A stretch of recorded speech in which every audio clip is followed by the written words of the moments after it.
Aloha. We need to talk about Cleo. Can we talk about Cleo Smith? So if you remember, this is the young child who late last year in Western Australia was kidnapped out of her family tent, held for 18 days and rescued by law enforcement. She was being held in a house in her hometown of Carnarvon.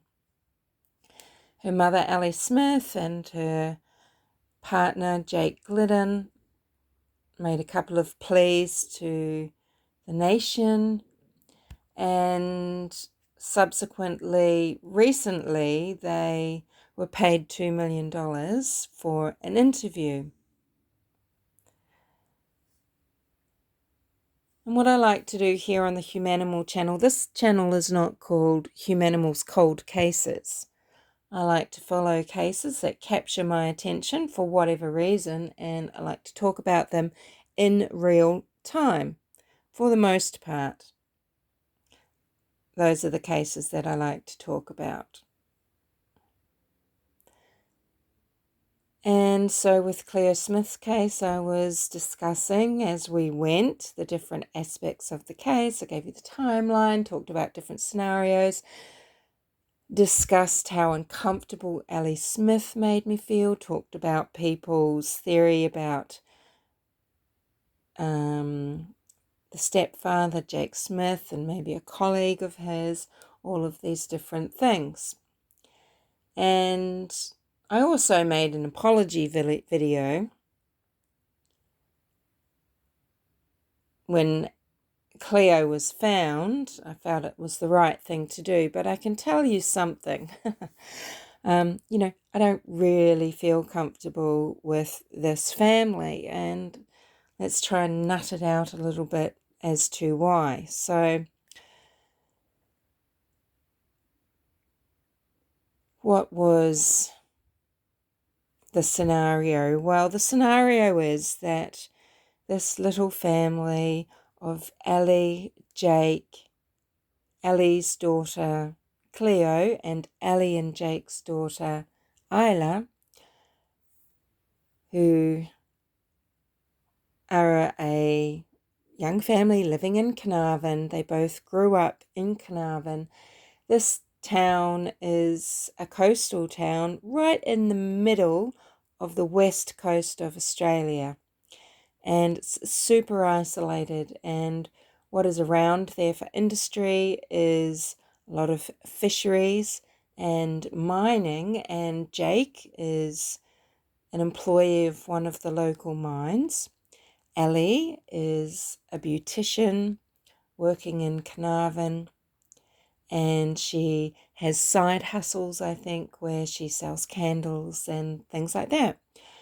And Jake and Ellie, growing up, really loved going to Quobba Blowholes and probably spent rather formative years there. They both did this.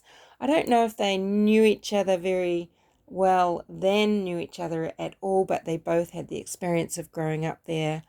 I feel like they are childhood friends, and then they've connected as adults, and Jake has become Cleo's stepfather, and they've had Isla together, and now they're engaged, actually. They've wanted to take their little family up to Quobba Blowholes, and it was the first time that they would be doing this with Isla, the baby, who was around 9 months old at the time. This is late last year. I think maybe in September, actually. They go up Friday night at dusk. They arrive. It's about an hour's drive from town, so about half an hour driving up a highway, one of the highways that heads north and carries on up through another main town where, interestingly, there is a camera that captures every single vehicle that goes along the highway. And about half an hour along this highway north, you take a road, Blowholes Road, I think it's called. And you go out to Quobba, and it's a ragged, rugged area where there are lots of dirt tracks that you could get lost in, hundreds of miles of them just wrapping around behind the coastline. And up at the coastline, there's a place that's named the Aquarium by locals because it's a little inlet of sea that is safe to swim in, because it kind of is cut off from the sea by sort of the sandbank, etc. It's a very large area, but really the rest of the area is very dramatic in terms of what the sea's doing, because it rushes in and up through these rocks and creates these geyser-like effects of these salty waves, and it's spectacularly exhilarating and dangerous. And then the coastline up there, unless you're in the aquarium, it's probably pretty rough. And there's a camping ground there. And part of this campground, there are these sheds dotted along that are sort of like these permanent camps that various people are allowed to have there. They're not allowed to live there full time. This isn't a place for hobos to go. This is still sort of this national park. So there's limits to how long people can stay in their sheds. And at various times of year, no one's going to be in them. And they're locked up. And some of them have security systems on them and things like that. And there's a caretaker that does stay out there. He's the only one. And he runs this little shop so that people can buy supplies, because this is quite an isolated area. So I guess things like milk and bread and maybe some petrol and some fishing equipment, things like bait, fresh eggs, toilet paper, who knows. If you go camping at Quobba Blowholes, you also have to be prepared to be making your own toilet facilities. It's completely, it's very free range camping, okay? So it's not set up with all of these utilities. Actually, maybe they've got toilet blocks now, but it's not like there are, these kitchen areas and where people sit around, they all use the kitchen and wash up and the laundry and socialize there together, and there's laminate bench tops and stainless steel sinks and running water and things like that. So you've got to be self-sufficient when you go there, taking your own water, maybe a solar shower, everything like that. So this little family have packed up their four-wheel drive or whatever vehicle Jake's got, and they've taken Cleo's little pink bike, and they've taken a little marquee. Everything seems pretty new. But I guess they haven't camped for a while, and with their new family, they wanted a new tent. They've chosen a very basic tent. I was surprised that it was such a small little setup, but I guess it keeps things simple. They don't really need to unpack supplies from the utility vehicle. They've put up this little marquee, no sides. They've got their utility van, vehicle, that's what you'd call it, a truck if you're in America, parked next to it, and then creating a little triangular point, 1, 2, 3, is the tent. And the tent is just a small tent that has 2 rooms with a division in the middle of just the canvas, and each side has its own door. They haven't put up any sort of awning, anything like that. It's just a tent. They arrive, dusk falls, so it's dark half an hour after they arrive. I looked up the sunset times. That's what it told me on Mr. Google. And so it would have been dark. I guess they're using some sort of lamp to cook. They feed the children, they put them to bed. So Cleo is 4, the baby's about 8 or 9 months old. And then Jake and Ellie go to bed. Ellie is roused at around 1:30 a.m. and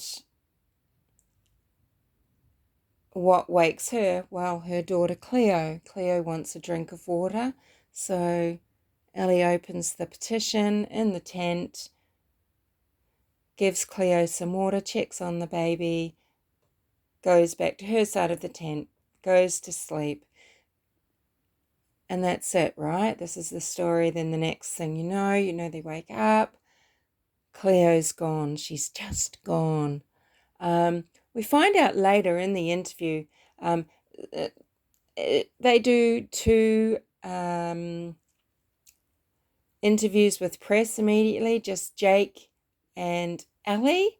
It's not like they do a press release sitting with at a table and sitting, and where there's a press room and everything like that. And these parents don't do that. You know how if the parents are going to speak, there's the police and they talk about the case, and then one of the parents says something and they make their plea like that. No, they did it 60 minutes in this private interview, and they did a second one exactly the same way. But it's actually later in the paid interview where they got paid $2 million with the deal that they cut through Max Markson, who is this very well-known agent here. Apparently they had a deal the same day Cleo was found, on the 18th day, I should say, after she went missing. He was right there and they were signed up. They did this interview and they reveal that not only was it Cleo's side of the tent open to a foot from the top, or that their side was as well. But the story we're told is that,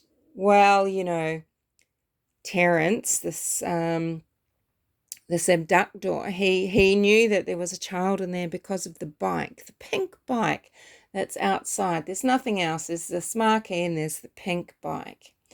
And that's how he knew. But he must have checked our side first. But, this is what we're supposed to believe. Because looked in that side, oh, she's not there. Gone and around to the other side of the tent, opened that. There was a footprint, a dusty footprint inside where the babies sleep. I mean, this is the thing. It's terrifying, isn't it? Of course. And Cleo's gone. Not only is Cleo gone, the sleeping bag is gone. Right, and what are we finding out later? Well, Cleo was told, the baby is sick, so, you've got to be with me at the moment. Well, Cleo's not an idiot. She knows that the baby was right next to her when she was taken. It comes out, she was lured out. Lured out, was she? How was she lured out when the sleeping bag is missing? No. She was picked up and carried out, nearly in a loving way, wasn't she? Carried out with that sleeping bag. Wouldn't you like to know where that sleeping bag is? We aren't told it was found in Terrence's house in Carnarvon. We would dearly love to know that. What I want to know is, why are there no reports of Terrence, the abductor, who was charged with this abduction, and he's pled guilty? So we won't have a trial. So what aren't we going to find out? This is so frustrating. These things should go to bloody trial. But anywho, what I want to know is, why did no one see him in daylight hours? He's a pretty recognizable person. There were other people camping around. It's pretty sparse. They were spread out, but other people were camping around. Why don't we know of witnesses that saw him? Because how did he see a pink bike? I guess if he's driven in the middle of the night and he's creeping around, his headlights have caught the bike in the light. That's possible. At first there was a lot of question. How do we know Cleo was there? Who saw them? Was she even there? And we're told that, on the sheds along the beachfront, between the waves and where Ellie and Jake set up their campsite, was one of the sheds, and it had some security equipment which recorded audio, and the police tell us that Cleo's little voice was heard on the audio. So that's our proof, that Cleo was there. And Cleo woke at 1:30, right? So, okay, so we think, okay, well, clearly Terrence wasn't there at 1:30 because Ellie's, they've roused. He would have heard what was going on. If he was waiting for his moment, he would have heard what side of the tent the babies were sleeping in. Ellie has woken up. She's opened the side of the middle of the tent, the partition. Hold on there, my little... You want to go out, my little baby? She's opened the side of the tent. The middle of the tent, sorry. She's given her daughter some water. Now, so I guess the timing is that he's come in late at night. I mean, we've got testimony from the caretaker that Terrence never spent a night there, not that he's ever aware. He would be there during the day, but not at night.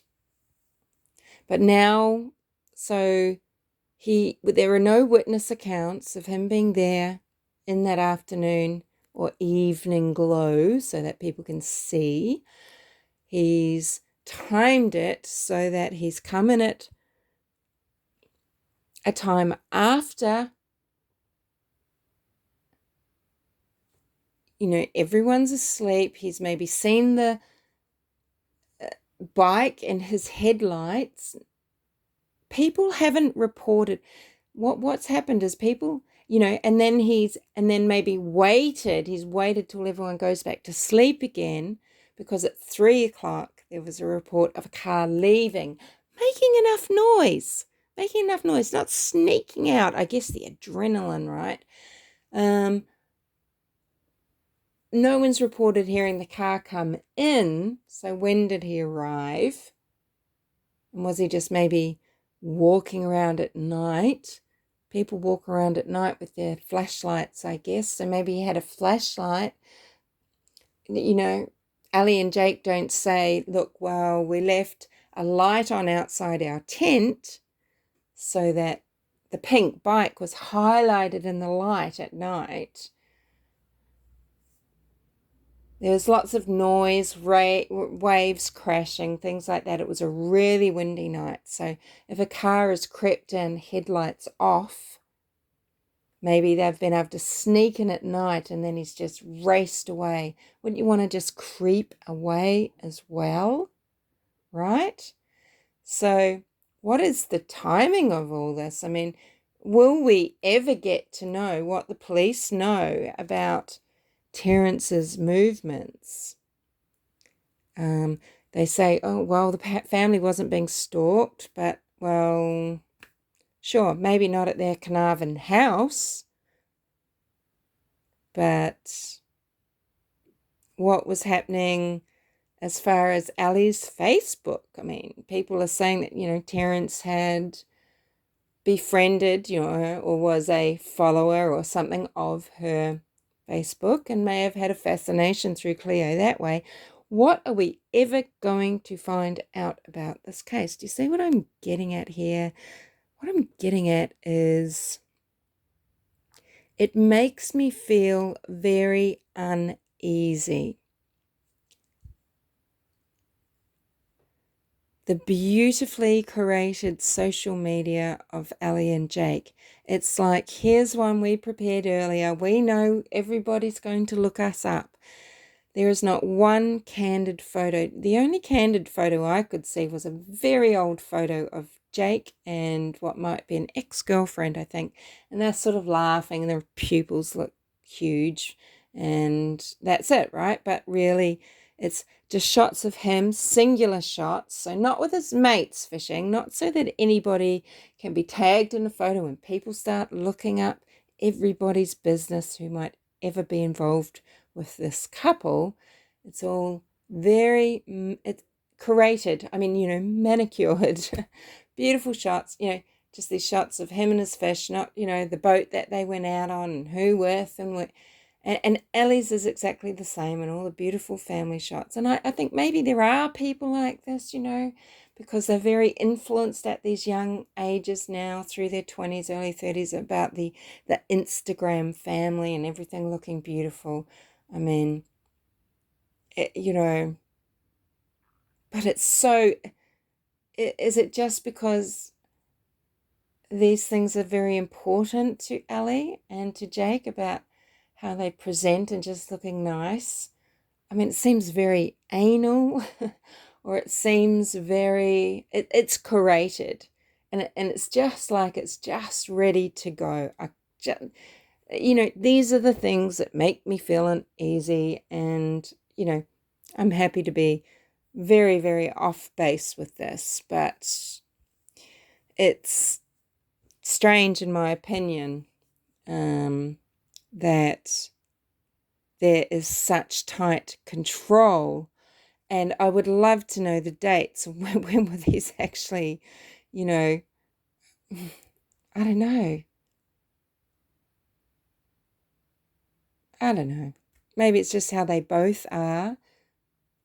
Jake just shows his love of fishing and hunting, it's like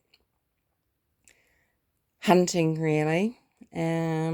His big game catches, proudly showing off this noble creature that is murdered after torturing, taking it out of the ocean for no reason. Don't imagine he's selling it to the local fish and chip shop. So he's not hunting for his family, but hey, lots of people like to do it. I prefer hunting to feed yourself, not for pleasure. I think there's something, there's something in that I really don't like. And then we have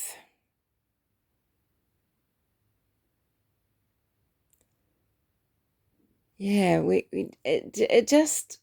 just feel uneasy. I just feel really uneasy because, Pat Brown brought up something, actually. Pat Brown profiler, because I wrote a note for her recently just so that she could go and look up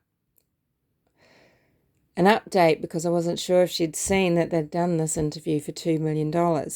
And she made a comment in her latest video, actually, that what sort of doors does this open, really? Remember the balloon boy? So the family that was so desperate to be famous that, they hoaxed the world about their young son being carried away in weather balloons, or in a weather balloon, right? What precedents does this set, or what doors does this open for people to just set up kidnapping events so that they can get their $100,000 payday or $1 million payday for the story of their kidnapped child? She's right. I mean, that would happen. That will happen. So how do you feel about them being paid $2 million? I like the idea that Cleo, who, no matter what she's been through, for what reason, how and why, she needs a future secured. She needs her counselling fees and an education, and to get set in life, I guess. Why not? The family are going travelling around Australia, So they'll be spending some of that money, no doubt, on a Winnebago and gasoline. And that's what they're going to do. And that's a great way to be. And I think it's a beautiful thing for a young family to do, is travel together and lay down those memories, and power to them for that. But what do you think about it? The lured out comment, the saw the bike comment, the idea that, Cleo is saying, Ellie is saying that Cleo is saying that, she was told the baby was sick. What do you feel about these things in terms of, how does that explain the sleeping bag? Did she just mean to say, she was told to keep quiet, no need to cry, no need to say anything, mummy knows. But the term lured out makes zero sense when it comes to the sleeping bag. Both sides of the tent being opened, does that make sense? If someone was watching, waiting for a time, knows which side the baby and Cleo are in because mum has woken and given Cleo some water in the middle of the night. So they weren't there then, but they arrived after 1:30, somehow saw this little pink bike, only this little pink bike set up outside. There's nothing else. There's the car, a marquee with a bike under it. I can't remember, was there a table for preparing food? I don't even think there was I don't know. And this very simple, small, brand new tent.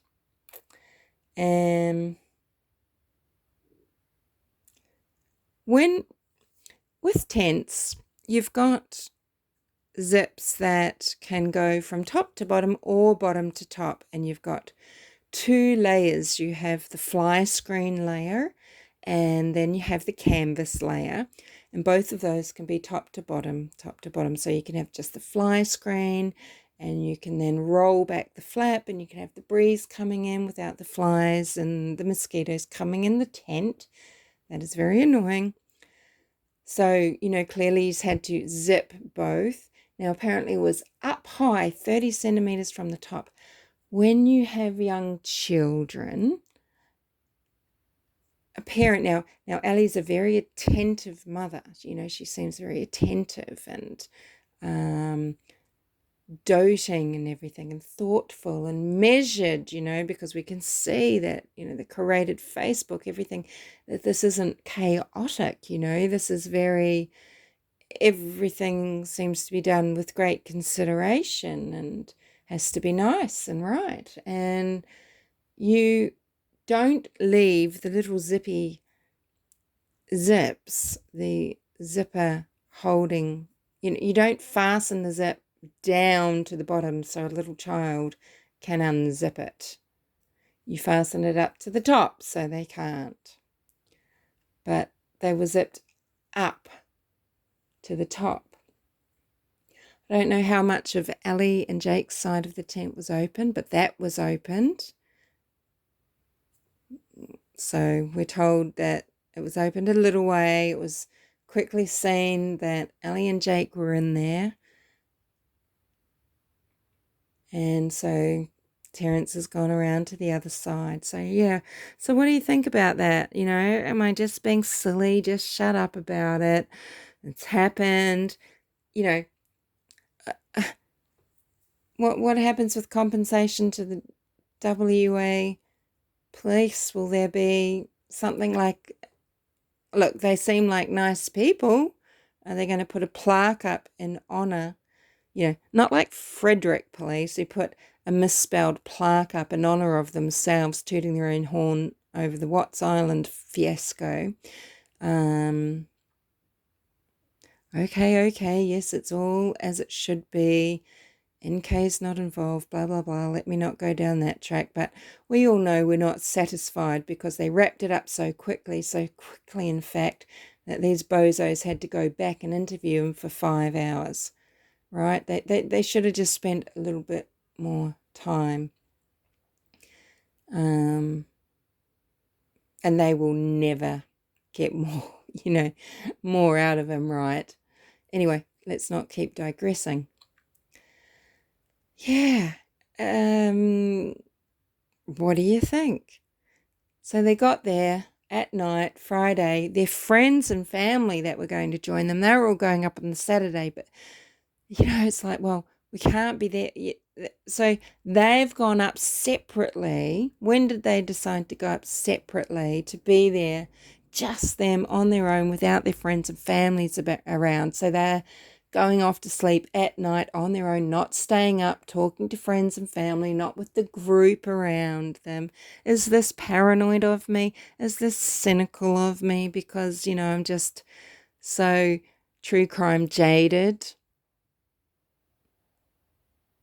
What do you think about the whole sleeping bag missing, not talked about ever again? What do you think about the pink bike being taken to a camping ground? And it's not one with little paved roads around it, but they explain, there's hard enough earth out there. I mean, this is the rockiest, craggiest, roughest. It's not forest. I've explained it before. It's kind of like this tundra. It's like where the desert basically comes in and meets the sea. This is rough terrain. It's not really a good idea for a child to be riding their bike there, and you wouldn't let them ride their new bike there. It's going to get covered in salt. It's going to rust. It's going to get covered in sand. I mean, but an excited child wanting to take it, but it looks like a fucking prop. I'm sorry, Ellie and Jake. This is just how it could be viewed. Let's just look at this tirade, this little rant as just one angle. It's what I like to do. Let's look at this from one angle. Let's look at this from the cynical angle. How neatly everything's just been wrapped up. It's crazy. I mean, look, the guy's a wacko. Terrence, who took this child, is an utter. He's a victim of his childhood. He's well known around town. I nearly feel like the cops could have just gone to, why don't we go and check on that Terrence fella? But, things just don't add up. They don't. What do you think? What do you think about that timing? Going up there at night before all their friends and family do the next day. I understand, because I like to be somewhere and wake up there and get that new day, fresh start. Just feels amazing, and you feel like you've had a much longer holiday. Even if it's that one night on, at the beginning of a long weekend, right? It's lovely. But they didn't have to do that. They're only an hour away, but I guess maybe they're excited to get there. And then they've quickly, I don't know what time they were captured on the audio, walking around with little Cleo, because they must have been walking past the shed, because otherwise the audio would have picked up all these other interesting things, maybe even the kidnapper getting in the car and driving off. But we're told that someone, a witness, reported that at 3 a.m. So we've got, they arrive at dusk. It's not like there's a lot of light. It gets dark. There's no street lights, right? You could say it's a moonlight night all you want, but things are bright when there's stars that you can see, because you're not in the city, you're not in the town, but, and moonlight has a certain glow, but,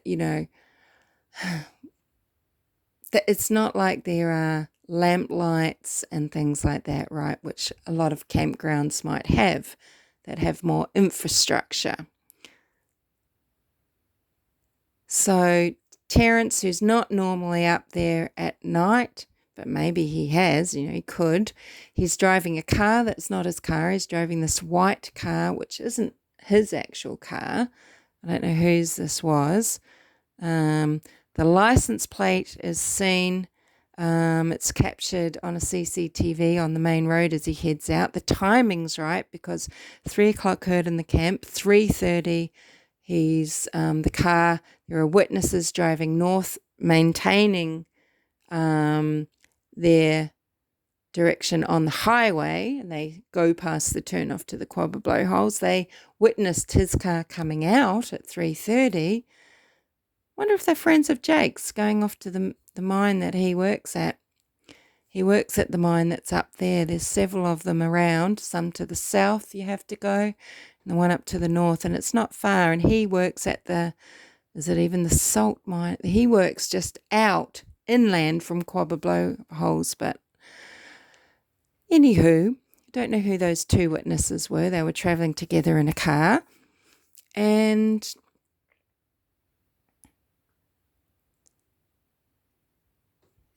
into town, into his Carnarvon home, 7 Ks, a few minutes drive from Ellie and Jake's home actually, and that's where little Cleo was held for 17 days. And if you don't know the story, this guy's a bratz doll collector. He's got an obsession with bratz dolls, and I think it's because he was told he looked like a little doll himself, and I think he would have been treated like a little doll. By the woman who took him in as a child. I think there's something there. I think there's something to that. And Cleo said that a woman would come and clean her and brush her hair, and indeed she looked very kempt. Apparently her hair was cut and dyed a bit pink. Not that you could see that, but of course in person you might be able to see that. And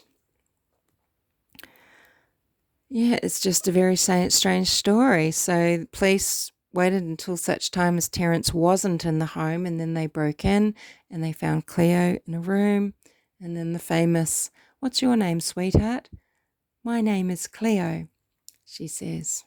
She's a sweet little poppet. She's absolutely adorable, absolutely beautiful little child.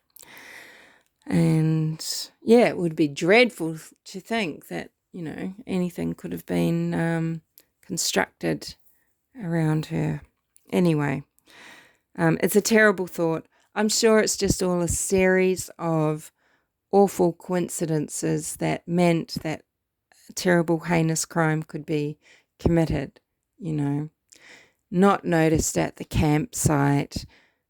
But he is there and he's lurking. He sees a pink bike somehow in the dark, maybe at dusk, without him being seen or noticed by the caretaker who knows who he is. He could have been anywhere else, or by any of the other campers that were there. I mean, remember, there were campers there that very early morning, all helping Ellie look immediately, okay?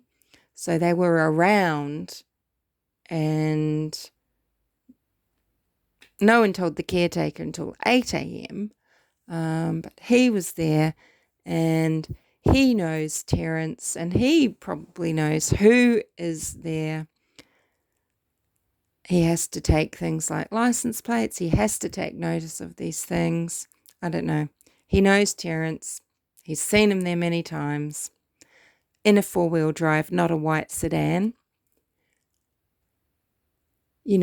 So he's pretty tricky, isn't he? He's pretty, for someone that is clearly got some mental health issues. He's thought, well, I won't take my car. I'll take another car because this time I'm not going up there. Maybe I'll find someone. This time, all those times I've been up there and there's been these little kids up there. This time I'm not taking my 4-wheel drive. I'm going to take a white sedan, and then I'm going to just be an opportunist. Oh, and there's a pink bike, and it happens to be the pink bike of someone I follow on Facebook. I know this family, and it happens to be that there's just this little tent, and maybe just happened to arrive after the 1:30 event around whatever time, enough to see the bike, listen out, check that everyone's quiet again, get in the car and skedaddle. It's just too much.